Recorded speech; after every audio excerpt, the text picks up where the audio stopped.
اللہ وبرکاتہ۔ اکثر اجتماع میں یا جلسے میں میرے 12 بج جاتے ہیں، ذرا پرسکون ہو جائے۔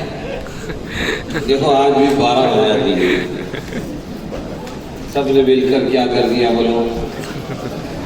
تم کو یہ بھی سیکھنا ہے جو میں اس وقت کر رہا ہوں۔ میں 600 کلومیٹر دور دور گیا ہوں، 700 کلومیٹر، اور مغرب سے پہلے پہنچا، بیفور ٹائم پہنچتا ہوں۔ شیر پنجرے میں آ گیا ہے، رنگ ماسٹر مطمئن ہے، کبھی بھی اتار سکتے ہیں۔ آ رہے ہیں، میں کل سے آیا ہوں الحمدللہ۔ اب وہ ہمارے جو یہ تھے داعی تھے، وہ کہنے لگے بس آپ کا بیان ہے، سننے کی چیزیں ہیں اور یہ سیکھنا ہے مدرسے کے طلباء کو، فارغین کو، کہ آپ کا بیان ہے صرف، باقی کسی کا بیان نہیں رکھا ہے۔ خیر ہم یہ مغرب کے بعد جلسہ گاہ پہنچے، اور پہنچنے کے بعد شروع ہوا یہ نعت و نظم، یہ ایسا، یہ ہمارے فلانے ساتھی جیسے مولانا سلیم صاحب ابھی آئے، خاص ساتھی، ایسے یہ خاص ساتھی ہے فلانے، اور بہت بہترین شاعر بھی ہے۔ تو ایک نظم پھر دوسری تیسرے کو جوش آیا، پھر اس نے اپنا پتہ پھینکا، پھر ان کی نظم، پھر اب مغرب سے میرے کو جو بٹھایا تو رات کے بج گئے 9:45۔ یہ سیکھنا ہے تم کو 9:45۔ شروع میں تو بشری تقاضے سے ٹینشن میرے کو بھی بہت آیا کہ یہ کیا کر رہے ہیں کہ آپ ہی کا بیان ہے اور آپ ہی کا نہیں بیان ہے، ابھی 10 بجے تو پولیس آ جائے گی، تو پھر کیا کرنا۔ لیکن پھر میں نے حالات سے سمجھوتا کیا اور ماشاءاللہ اپنے آپ کو سمجھا دیا۔ اب اس کے بعد اب آپ کے سامنے شعلہ بیان مقرر مفتی شاکر صاحب وغیرہ وغیرہ، تو جیسی مائک میں نے ہاتھ میں لیا مجھ کو بھی ذرا لطیفہ سوچا۔ میں نے کہا بھائی انشاءاللہ بیان تو پھر ہوتا رہے گا، ماحول بنا ہے شعر و شاعری کا، آپ کو کیسے پتا چلے گا کہ میں بھی شاعر ہوں؟ آپ ایک نظم اپنی بھی پیش کر دیں اور ایک نعت پیش کر دیں، 15 منٹ میں 2-3 نعتیں سنائی اور دعا کر لو کہہ کے ختم کر کے واپس چلتے۔ 700 کلومیٹر دور گیا، اپنے آپ کو فلیکسیبل کر، ٹینشن مت لو، سمجھ میں آیا؟ اور جو بات کہنے کی وہ بھی کہو۔ تو میں ابھی بیان کروں گا، لیکن دعا دیتا ہوں صاحب متن حضرت قاری داؤد صاحب کو، انہوں نے اتنا بہترین بیان کیا اور رودات جو سنائی، اگر وہ آج نہ ہوتی تو ہمارا یہ جلسہ بے مقصد اور پھیکا پھیکا ہوتا۔ انہوں نے اپنی زندگی کے تمام تجربات کو کوزے میں سمو کر ہمارے سامنے سمیٹ کر پیش کیا، اور ہمارے بیان کی ضرورت باقی نہیں رکھی۔ واقعتاً میں نے وہی پوائنٹ لکھے تھے، لیکن ایک اہم بات ہے، اس لیے میں وہ آپ کے سامنے 10 منٹ میں پیش کرتا ہوں انشاءاللہ۔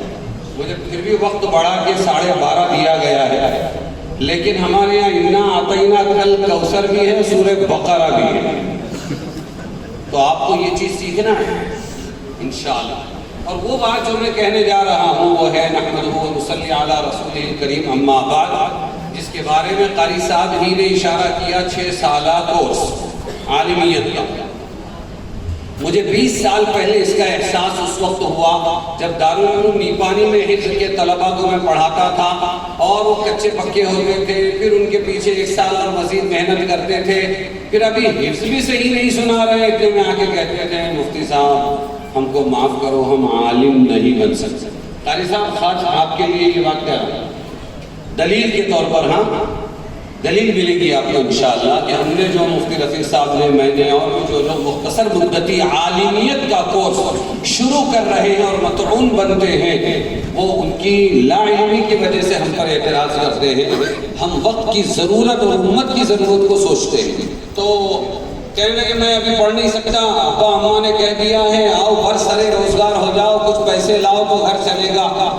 میں نے کہا اللہ، مدرسے کے ماحول میں 6 سال رہا، سنو ہاں، یہ مدرسے کے ماحول میں 7 سال رہا، مدرسے کے ماحول میں یہ 3-4 سال رہا، اور جاہل کا جاہل جا رہا تھا، حافظ بن گئے جیسے تیسے، لیکن اس کا علم جو قرآن کا علم ہے وہ علم نہ جاننے میں وہ بھی برابر ہے، اور جو بیچارہ مدرسے میں کبھی داخل ہی نہیں ہوا وہ بھی برابر ہے نا۔ میری بات سمجھ رہے ہیں آپ؟ متفق ہے تو ٹھیک ہے۔ کہ قرآن نہ جاننے کے بارے میں یہ حافظ بن کر بغیر عالمیت پڑھے ہوئے جانے والا یہ بیچارہ ویسا ہی ہے، اس کے حروف کا ثواب تو ملے گا، لیکن وہ جو طلب العلم فریضۃ علی کل مسلم یہ ہے، یہ پورا نہیں ہوا، یہ ان پڑھ ہے۔ اس لیے جو حفاظ ہیں وہ کسی درجے میں اپنے آپ کو عالم بنانے کی محنت کر سکتے ہیں، علماء سے مشورہ کریں وہ رائے دیں گے، آپ کو مدرسے میں داخلے کی ضرورت نہیں، لیکن علم سیکھنا فرض ہے۔ خیر میں نے سوچا اللہ کیا کروں تو اللہ نے راستہ کھولا، والذین جاہدوا فینا لنہدینہم سبلنا وان اللہ لمع المحسنین۔ سب سے پہلے مجھے یہ سمجھ میں آیا سالوں کا پابند ہم نے بنایا، عربی زبان کا پابند، فارسی زبان کا پابند ہم نے بنایا، اللہ کے رسول نے پابند نہیں بنایا۔ اللہ کے رسول کا نصاب کیا تھا عالم بننے کا؟ ما انا علیہ واصحابی۔ اللہ کے رسول کا نصاب کیا تھا؟ قرآن و سنت۔ کتنے سال میں، کتنے مہینے میں، کون سی زبان میں، یہ نہیں ہے۔ پھر اللہ تعالیٰ نے سجھایا، اس میں سب سے زیادہ بردباری سے کام حضرت مولانا الیاس صاحب رحمۃ اللہ علیہ نے لیا۔ انہوں نے فضائل کی حد تک جو علم دنیا میں عام کرنا چاہا وہ اس کے لیے نہ سالوں کا پابند بنایا، نہ اس کے لیے زبانوں کی قید لگائی۔ ہر ایک تبلیغ اپنی زبان میں کر سکتا ہے اور ہر ایک جتنا وقت دے سکتا ہے اتنا وقت اس سے لیا جائے۔ پھر اللہ نے میری رہبری کی، حضرت مولانا قاری صدیق صاحب رحمۃ اللہ علیہ کی کتاب آداب المعلمین سے اس نے ادب لکھا ہے اساتذہ کے لیے، آنے والے طالب علم سے سب سے پہلے اس کا وقت پوچھو، جتنا وقت اس کے پاس ہے اتنے ہی وقت میں اس کو علم دین سکھاؤ، اپنے نصاب اور اپنے سالوں کا پابند نہ بنو۔ اور یہ نہیں لکھا کہ عربی کی بھی قید مت لگا۔ تو اب یہ تو ہوا حضرت مولانا الیاس صاحب رحمۃ اللہ علیہ کو اللہ جزائے خیر دے فضائل کی حد تک کہ امت کو دین دو۔ اچھا انہوں نے وقت کی پابندی بھی نہیں لگائی، تشکیل کرو، بولو انشاءاللہ سال لگائیں گے، بہت اچھا، 4 مہینہ لگائیں گے، بہت اچھا، چلہ لگائیں گے، بہت اچھا، 3 دن لگائیں گے، بہت اچھا، ارے صرف 24 گھنٹہ لگائیں گے وہ بھی قبول کر لو، لاسٹ میں انشاءاللہ قبول کر لو۔ کتنا فلیکسیبل رکھا، یہ ہوتا ہے عالم، یہ ہے وقت امت کی ضرورت کو سمجھنے والا۔ لیکن اب مسائل کا علم ہم نے کیوں 9 سال اور 10 سال کے اندر محدود کیا؟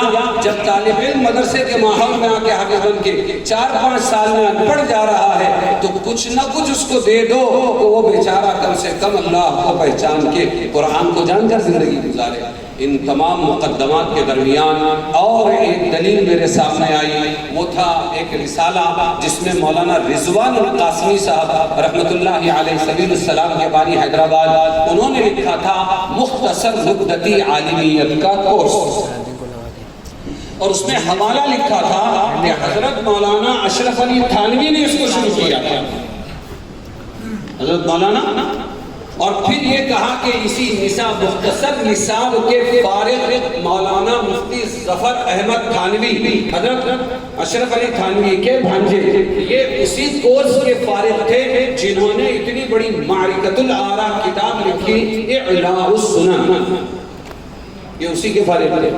اب میری ہمت بڑھی اور میں نے وہاں کے صدر تھے ہمارے دارالعلوم نیپانی کے اقبال بھائی بیلگام رحمۃ اللہ علیہ، بڑے سلجھے ہوئے تھے، میں نے ان سے کہا کہ حضرت میں امت کی اور ان حفاظ کی ضرورت کے لیے مختصر مدتی کورس ضروری سمجھتا ہوں، کہنے لگے ضرور کیجئے لیکن یہاں مت کیجئے ورنہ یہ 9 سال والے پیچھے آ جائیں گے اور یہ 6 سال میں پڑھیں گے، نقصان ہو جائے گا، ایک سلسلہ چل رہا ہے چلنے۔ میں نے کہا پونا میں کروں، پھر میں نے اس کو پونا میں شروع کیا، آج سے تقریباً 18 سال پہلے الحمدللہ، پھر چلتا رہا۔ اور جو آپ نے داستانیں سنی ہمارے قاری داؤد صاحب سے، تو کچھ تو مخالفین کی اور باہر والوں کی مخالفت ہوتی ہے، کچھ اپنی برادری کی بھی ہوتی ہے، جنہوں نے 9 سال 10 سال پڑھا ہے وہ کیسے برداشت کرتے، تو انہوں نے بھی لگایا پھر کلاشینکوف ہمارے گھر اور خوب فائرنگ ہوئی، لیکن الحمدللہ آہستہ آہستہ اس کا مزاج بنا، اور ہمارے پاس سب سے بڑا ثبوت جو ہے اور دلیل جو ہے وہ میں نے بتا دیا آپ کو کہ اللہ کے رسول نے سالوں اور زبانوں کا پابند نہیں بنایا، امت جتنی عمر میں جتنا لے سکتی ہے اس کو دے دے، محنت شرط ہے۔ آپ اس پر ایک بات یہ بھی کہیں گے کہ بھائی پھر پہلے جیسے جید علماء اور خالی عالم بن کر مفتی بھی بن جاتے تھے، وہ بات باقی نہیں رہے گی. تو ایک بات یاد رکھیں, تجزیہ ہم کو کرنا پڑے گا اور اس انصاف کو قبول کرنا پڑے گا. مسلمانوں کے لیے کورس کہ ہر ایک اپنے دین سے آشنا ہو جائے. ہم اتنا ہی علم ان کو 6 سال میں دیں گے.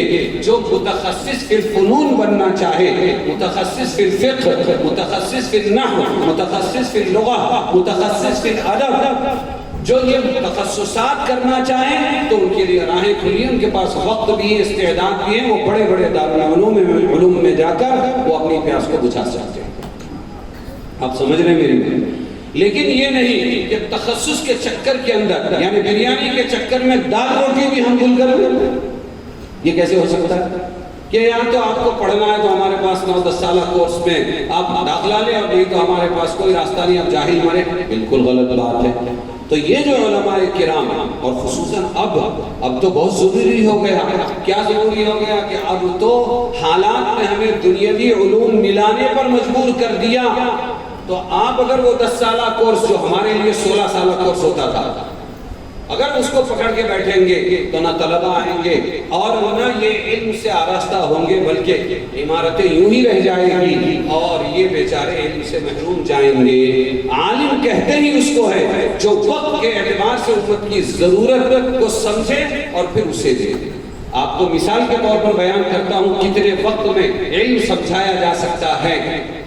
حضور پاک صلی اللہ علیہ وسلم خطیب ہیں, خطبہ دے رہے ہیں مسجد نبوی میں, اور اتنے میں ایک اچانک ایک دیہاتی مسلمان آتا ہے اور وہ مسجد میں کھڑے ہو کے دوران خطبہ بولے تو بیان, ہمارے یہاں بیان, وہاں خطبہ, دوران خطبہ ہی وہ اعلان کرتا ہے مسلم جدید ہوں, اپنے دین کے بارے میں کچھ نہیں جانتا, اللہ کے رسول مجھے دین سکھائے. آپ صلی اللہ علیہ وسلم خطبہ روک دیتے ہیں. ہمارا خطیب کبھی نہیں روک سکتا. ایک جمود ہے, امت کی ضرورتیں ہمارے سامنے نہیں ہیں. سب سے زیادہ خطبے کی اہمیت کو سمجھنے والے اللہ کے رسول تھے. انہوں نے خطبہ روکا, آپ کے لیے کرسی لائی گئی.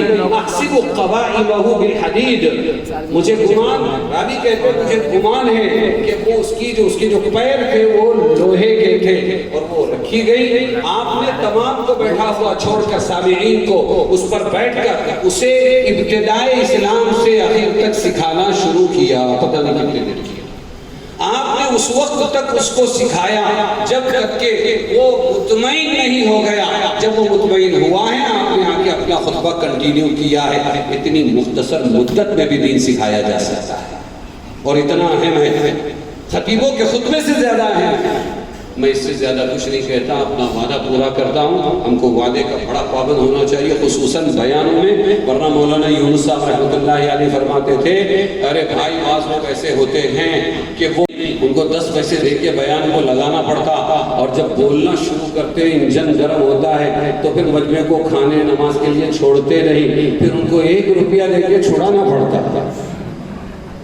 10 پیسہ دے کے لگانا اور 1 روپیہ دے کے چھوڑا. تو ایسے نہیں, مولوی تو بڑا ہی زیادہ ہوشیار, چست اور جامع معنی ہوتا ہے. اس لیے میں اپنا وقت جتنا کہا تھا اتنے میں اپنی بات پوری کرتا ہوں. میں نے اہم جو مسئلہ تھا, یہاں کی بھی ضرورت, اور ابھی میں گیا تھا ادھر بیلگام, وہ اقبال بھائی کے بیٹے گلی بلال بھی وہ کر رہے ہیں, مدرسہ چلا رہے ہیں, لیکن وہی رونا مفتی صاحب 8-9 سال کے نصاب میں طلبہ کم ہوتے جا رہے ہیں. نہیں کوئی مسئلہ مجھے میرا کام تو وہ مولانا بلال صاحب کہنے لگے اب ہم بھی مجبور ہو گئے ہیں 6 سالہ کورس پر, ہم ابھی 8 سال 9 سال والے کو کتنا کریں گے, ورنہ طلبہ آ نہیں رہے ہیں. تو آپ کو بھی ذہن میں یہ بات لے جانا ہے, اور خصوصاً جو درخواست آپ سے ہے ابنائے قدیم سے. میں نے کل پوچھا ہمارے قاری صاحب کو کہ کیا مقصد کیا ہے, تو بات چیت ہوتی رہی. میں آپ سے یہ مقصد, اس کا خلاصہ آپ کے سامنے یہ رکھ رہا ہوں کہ دے دے دلا دے دینے والے کا گھر بتلا. آپ نے چندے میں تو سنا ہوگا ہی, دے دے دلا دے دینے والے کا گھر بتلا دے. میں آپ کو طلبہ کی تشکیل کی دعوت دے رہا ہوں. اگر یہاں کے ابنائے قدیم جنہوں نے اپنی آنکھوں سے یہاں کی تعلیم و تربیت اور یہاں کے حسن انتظام کو دیکھا ہے، وہ طلبہ اگر اپنے علاقوں سے بچوں کو تشکیل کر کے یہاں نہیں بھیجیں گے تو بتاؤ جنہوں نے نہیں دیکھا وہ ماں باپ، یا جنہوں نے نہیں دیکھا وہ گاؤں والے، یا جنہوں نے نہیں دیکھا وہ علماء اس مدرسے کی طرف لوگوں کو کیسے متوجہ کریں گے؟ آپ کی ذمہ داری ہے، ایک خیر آپ تک پہنچا تھا، آپ بھی تو اجنبی و پردیسی تھے، آپ کے کانوں تک کے جنہوں نے پہنچایا آج وہ قبر میں ہوں گے، ان کو ثواب پہنچ رہا ہوگا آپ کے عالم حافظ بننے کا۔ ایک بہت بڑا کام مدرسوں تک کے رہبری کرنا ہے، یہ بہت بڑا کام، اس کام کو سمجھنے کی کوشش کریں۔ یہ آپ جو بچوں کو اپنے یہاں سے میں نے ابھی چھٹیاں ہمارے یہاں تعمیر چل رہی تھی، 100 بچوں 200 بچوں پر سمیٹ لیا تھا 500 سے، ابھی تعمیر پوری ہو رہی تو میں نے اساتذہ سے کہا 10 طلبہ ایک استاد لے کر آئے اور 50 کی تشکیل کرو گے تو 10 آئیں گے۔ آپ سے بھی یہی گزارش ہے کہ آپ طلبہ کی تشکیل کو دماغ میں لے جائیں۔ آج کے ابنائے قدیم کے اس اتنے بڑے اجتماع کا اگر کوئی خلاصہ ہے تو وہ یہی ہے، آپ کو اپنے علاقے سے اس بہترین ادارے کے اندر طلبہ کو بھیجنا ہے، عالم بننے کے لیے خاص طور سے، اور حافظ اور دینی حافظ بننے کے لیے، اور دینیات والے بھی بھیجیں، کیونکہ کوئی مدرسہ کسی کو اپنے چوزے تیار کر کے مرغی بنانے کے لیے نہیں دیتا۔ تو دینیات میں آئے، چلو دینیات میں آ جائے، لیکن عالمیت تک وہ ٹکے، اس کے لیے آپ کو فکر کرنا ہے اور جا کر تشکیل کرنا ہے باقاعدہ۔ بھائی آپ کے اپنے کس کی تشکیل وہ بھی بتا دو، اپنے خاندان میں کچھ غریب ہوتے ہیں، ماموں، اسی طرح ہمارے پھوپھا، ہماری خالہ، ان کے بچے ہوتے ہیں، کچھ یتیم ہوتے ہیں، کچھ مطلقہ کے بچے ہوتے ہیں۔ ارے میں حیدرآباد گیا مفتی رفیق صاحب، تو حیدرآباد میں ایک صاحب ایک مدرسہ چلا رہے ہیں اور وہ 1000 اسکوائر فٹ پر وہ مدرسہ ہے، صرف جگہ کی قیمت وہ کرایہ روزانہ 1000 روپیہ بھرتے، ماہانہ 30,000 روپیہ، اس میں پترے کا شیڈ خود بنایا۔ میں نے 40-50 بچوں کو دیکھا، میں نے کہا کیا خصوصیت ہے آپ کے مدرسے کی؟ کہنے لگے حیدرآباد میں جتنی مسلم بھکارنے ہیں ان بھکارنوں سے ان کے گود کے بچے لے کر ہم نے اپنے مدرسے میں لائے۔ کیسے کیسے بچے مدرسے چلا رہے ہیں، اور یہ اتنا وی آئی پی مدرسہ اور اتنا نامچین مدرسہ، یہ ایک نشان ہے، ہاں یہ ایک معیار کا نشان ہے فیض القرآن۔ اور آپ یہاں سے پڑھ کے گئے ہیں، آپ کچھ نہیں دے سکتے ہیں، آپ سے کچھ چاہیے بھی نہیں، آپ سے چاہیے تو صرف یہ والہانہ تعلق کہ اپنی طرح چند طلبہ کو یہاں پر بھیجنے کی نیت کرے۔ بولو انشاءاللہ بھیجیں گے، تشکیل کرو، یہ سب سے بڑی کمائی ہے۔ اور آپ کو اس کی ایک ادنا سی مثال سمجھاؤں میں، ایک سبق بنی تھی امام بخاری کی والدہ، ابا کا انتقال ہوا، نابینا بچہ چھوڑا، امام بخاری رحمۃ اللہ علیہ کو رو غیب سے یہ آواز دی کہ تیرے بیٹے کو بینائی ہم نے دے دی، ماں کی دعا پر بینائی ملی، اور پھر اس کے بعد اٹھا کے انہوں نے اپنے بچے کو علم دین سیکھنے کے لیے بھیجا۔ دنیا میں آج، بہت مختصر کر رہا ہوں، دنیا میں آج کوئی بھی عالم اگر بنتا ہے تو بخاری پڑھے بغیر نہیں بنتا، کوئی عالمہ بنتی ہے تو بخاری پڑھے بغیر نہیں۔ اور علماء جتنا دین منبروں محراب سے اور مدارس سے اور تبلیغ سے اور کتابوں سے اور دوسری دعوت کے ذرائع سے زندہ کرتے ہیں، سب کا ثواب مولانا لوگوں کو ملتا ہے۔ ملتا ہے کہ نہیں ملتا ہے؟ بولو نا، ملتا ہے نا۔ اور سب نے پڑھی ہے کیا؟ بولو، ارے کیا پڑھی ہے؟ بخاری شریف۔ تو سارا ثواب جا کے کس کو ملتا ہے؟ آپ سوچئے دعوت کی وسعت کو، کہ سارا ثواب امام بخاری کو ملتا ہے، اور امام بخاری بن نہیں سکتے تھے جب تک کہ ماں قربانی نہ دیتی کہ چھوڑے ہوئے شوہر کا مال استعمال کر کے بیٹے کو تاجر بنا سکتی تھی، لیکن انہوں نے عالم بنایا، محدث بنایا۔ اب سارا ثواب کس کو ملتا ہے؟ بولو، ارے بولو نا، امام بخاری کی ماں کو، جیسے امام شافعی رحمت اللہ علیہ کی ماں کو ملتا ہے سارا ثواب۔ جتنا بھی دین امام شافعی رحمت اللہ علیہ کے ذریعے زندہ ہوا، ایسے ہی آپ کو بھی ثواب ملے گا۔ خالی مدرسے تک رہبری کرو۔ میں نے بعض دیوانوں کو دیکھا ہے، بمبئی سے لاتے ہمارے مدرسے میں ڈالتے، لاتے نہیں ڈالتے، چوپڑ پٹیوں سے اٹھاتے ہیں ڈالتے ہیں ہمارے مدرسے۔ ہمارا کام ہے پڑھانا، جس کی تقدیر میں مکمل ہوگا، نہیں یہ تقدیر میں چلا جائے گا، ہم اس کے مکلف نہیں ہیں، لیکن وہ تو اپنا کام کر گیا۔ مولانا احمد ناٹ صاحب کو تبلیغ میں لگانے والے ان کے کوئی عالم باپ نہیں تھے، بلکہ ان کے علاقے کے ایسے تاجر تھے جن کو اللہ تعالیٰ نے تبلیغ میں لگایا۔ انہوں نے بولے اپنی تو گئی زندگی، اب یہ چلہ تو چلہ لگا، اب کیا کرنا؟ مولوی صاحب کو پکڑ کے انہوں نے تبلیغ میں لگایا، سارا ثواب ان کو۔ مولانا عمر صاحب پالن پوری کو میرے کانوں سے سنا میں نے، تبلیغ میں لگانے والی ان کی ماں عمر۔ آج صحابہ کے واقعات تجھ سے تیری ماں سن رہی ہے، ایک زمانہ آئے گا سارا عالم سنے گا۔ دوستو، حافظ صاحبوں اور عالم صاحبوں، ابنائے قدیم اور ابنائے جدید، اس فکر کو اپنے دماغ میں گھسیڑ دو اور جہاں اٹھو بیٹھو پہلا کام، بھائی بہت اچھا مدرسہ ہے ہمارا کالستا کا مدرسہ، ہم وہاں کے طالب علم ہیں، جاؤ وہاں پر، آپ کو ابتدا تا انتہا پوری تعلیم مل رہی ہے تمام سہولتوں کے ساتھ میں، اتنا اچھا مدرسہ کہیں نہیں ملے گا، اور دنیا بن جائے گی۔ کیا بن جائے گی؟ ارے بولو نا، کیا بن جائے گی؟ خیرکم من تعلم القرآن وعلمہ، تم میں سب سے بہتر کون ہے؟